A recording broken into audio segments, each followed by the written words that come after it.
I'm going to talk a little bit about my past dating life because it's been coming up a lot lately. I've had a family member reach out and they're basically asking me for dating advice. And I've been in a relationship for 6.5 years, so I feel like I've gotten a grip on like how things work and what to avoid and what's worth pursuing. And if I look at my past dating life, which I really don't like to do that. I mean, it's dead, it's gone, it's in the past for a reason. But if I'm looking at it for the purpose of helping someone, like helping another female who's trying to figure out what she wants in the dating world, there's some wisdom and knowledge that I can extract from my own past history to help that person out.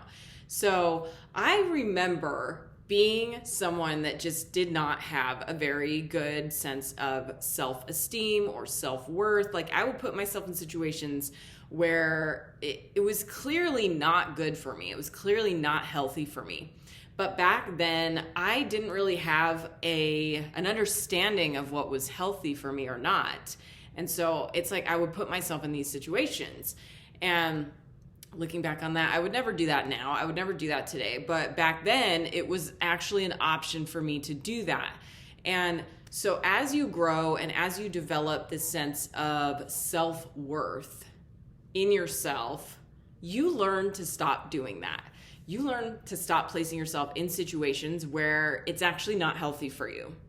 So you have to know, like, what is it that I want? I was telling this family member, well, do you want a serious relationship or do you just want to have fun? Because there's a difference.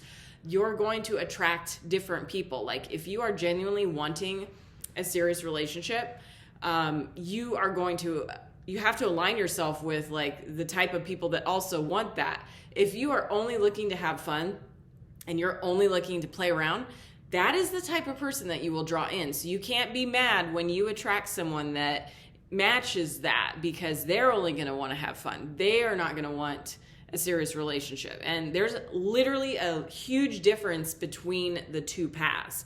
Like they don't jive. Like you got to choose one or the other.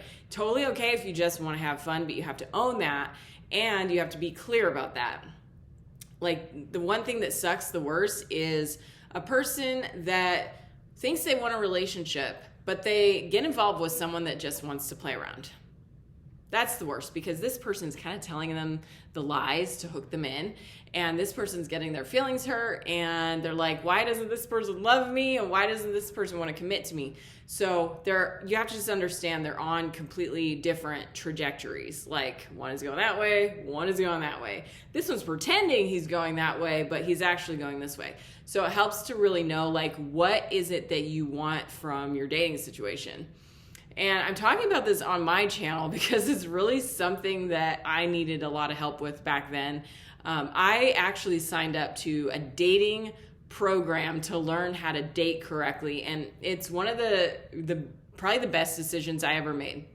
Even though I didn't finish that program, I dropped out halfway through it. I got so much out of what I did learn from that program that I was able to change my dating behaviors. Because that's the thing is you have to change the way you're acting, the way you're being, so that you can draw in the right person to you. Like the way I was being when I was attracting like the players and the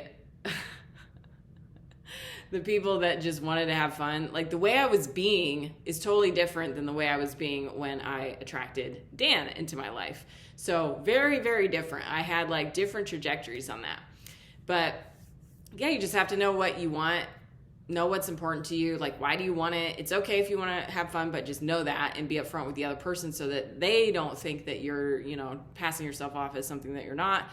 And it's all karma. Like what you put out, it will eventually come back to you. So, if you want a serious long-term relationship, you have to act like it. Like that's just the bottom line. You have to be the person that you're trying to attract. Like I wanted someone that was loyal, really loyal and solid and stable. And like I had to learn how to be that because I was like, he's not going to tolerate me being like an emotional basket case all the time. So I really had to work on that within myself. And I'm glad I did because here I am 6.5 years later. It's great. Hope that was helpful for you guys. Drop in the comments what you think of this.